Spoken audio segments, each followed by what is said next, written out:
अर्जुन श्री कृष्ण से बोले, केशव, जब मृत्यु सभी की निश्चित है तो हम सत्संग भजन क्यों करें? जो इंसान अधर्म और पाप करता है मृत्यु तो उसकी भी होगी। तब श्री कृष्ण ने अर्जुन से कहा, हे पार्थ, बिल्ली जब एक चूहे को पकड़ती है तो दांतों से पकड़कर उसे मारकर खा जाती है, लेकिन उन्हीं दांतों से जब अपने बच्चे को पकड़ती है तो उसे एक जगह से दूसरी जगह सुरक्षित पहुंचा देती है। दांत भी वही हैं और मुंह भी वही है, परंतु परिणाम दोनों के अलग अलग। ठीक उसी प्रकार मृत्यु भी सभी की होगी। फर्क सिर्फ इतना है कि कुछ लोग जिंदा होकर भी मुर्दा के समान होते हैं और कुछ लोग मुर्दा होकर भी लोगों के दिलों में जिंदा रहते हैं। एक बार एक नेता एक साधु के आश्रम में गया। वह नेता उस साधु के बारे में बहुत सुना था। अचानक एक दिन उसके मन में यह विचार आया कि मैं एक बार जा करके देखूं तो कि लोग उसकी इतनी तारीफ क्यों करते हैं। जब वो उस आश्रम में गया तो वहां पर कुछ लोग नीचे बैठे हुए थे। कुछ सवाल जवाब चल रहा था। जब वह नेता उस आश्रम में आया तो उस नेता के साथ में कुछ और भी लोग थे और उसकी यह आदत थी कि वह जहां पर भी जाता था लोग अपनी जगह से खड़े हो जाते थे, लेकिन यहाँ पर ऐसा कुछ भी नहीं हुआ।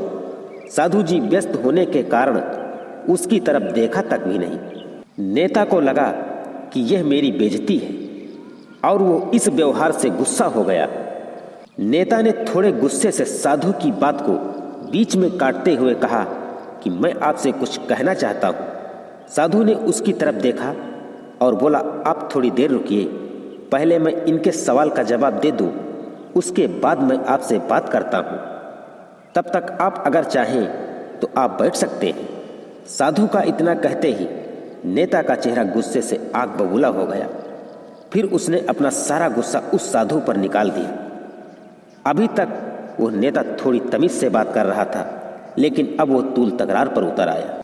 नेता ने उस साधु को कहा, तुझे पता भी है कि मैं कौन हूँ और तू किससे बात कर रहा है? साधु ने उसकी तरफ देखा और कहा, मुझे इससे कोई फर्क नहीं पड़ता है कि आप कौन हैं। अगर आप चाहते हैं कि मैं आपके सवाल का जवाब दूं या फिर आपसे बात करूं तो आपको कुछ देर और रुकना होगा।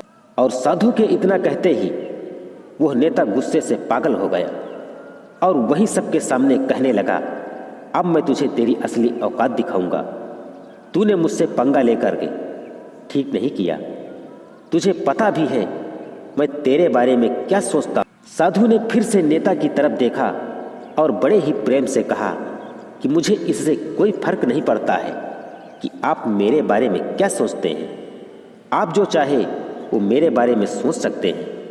फिर नेता ने उससे कहा कि तू चाहे सुनना चाहता है या नहीं, लेकिन मैं तुझे यही सबके सामने बताऊंगा कि मैं तेरे बारे में क्या सोचता हूँ। तू कोई साधु नहीं है, तू एक पाखंडी व ढोंगी साधु है और यहाँ पर जितने भी लोग बैठे हैं उन सबको तू बेवकूफ़ बना रहा है। तेरा बस एक ही मकसद है, इन लोगों की जेब में जितना भी पैसा है वो सब तेरे पास में आ जाए। तू अपने फायदे के लिए इन लोगों का इस्तेमाल कर रहा है और अब मैं तुझे नहीं छोड़ूंगा। पूरी दुनिया के सामने तेरा पर्दा फाश करके रख दूंगा।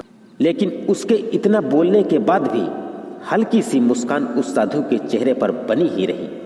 यह देखकर वो और तिलमिला उठा और उसने कहा, अब बहुत हो गया, अब मैं एक मिनट भी यहाँ रुकने वाला नहीं हूँ, लेकिन अभी भी तेरे पास मौका है। अगर मुझसे माफ़ी मांगना चाहता है या मुझसे कुछ कहना चाहता है तो कह सकते हो। इतना सब होने के बाद भी साधु के चेहरे पर मुस्कान कायम थी और वह बिल्कुल शांत था।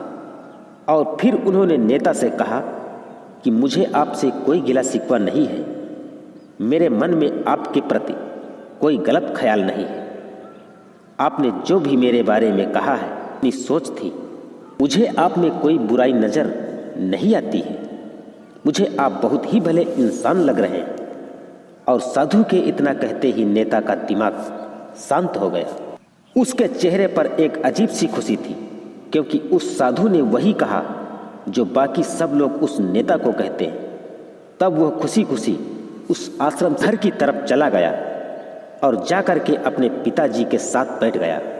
उसके पिता ध्यान में थे। उन्होंने पूरी जिंदगी सिर्फ लोगों की सेवा की और बदले में कुछ भी उम्मीद नहीं किया। जब थोड़ी देर बाद उन्होंने अपनी आंखें खोली तब देखा अपने बेटे को अपने साथ बैठे हुए। तो उनके बेटे के चेहरे पर आज एक अजीब खुशी थी जो आज से पहले उन्होंने कभी नहीं देखी थी। फिर उसने एक एक करके सब कुछ कि आज क्या हुआ, किस तरह से वो आश्रम गया और वहाँ पर क्या हुआ, उसने क्या कहा और साधु जी ने क्या कहा। जब उसके पिताजी ने पूरी बात सुनी तो थोड़ा सा मुस्कुराए और अपने बेटे को देख करके बोले कि उन्होंने तुम्हारी तारीफ नहीं की है, क्योंकि उन्होंने वो नहीं कहा कि जो तुम हो, उन्होंने वो कहा कि जो वो खुद हैं। और तुमने जो भी कुछ उनको कहा वो नहीं कहा कि जो वो हैं, बल्कि तुमने वो कहा जो तुम खुद हो।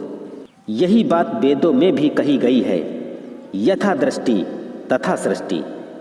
यह दुनिया तुम्हें वैसी नहीं दिखती है जैसी यह दुनिया है। यह दुनिया हर इंसान को वैसी दिखती है जैसा वो खुद है। जिसकी नज़र जैसी है उसके लिए यह दुनिया वैसी ही है। तो मित्रों, इस कहानी से हमें यह सीख मिलती है कि यदि जीवन में कुछ बदलाव लाना चाहते हो तो नज़र बदलो, नज़ारे खुद ब खुद बदल जाएंगे।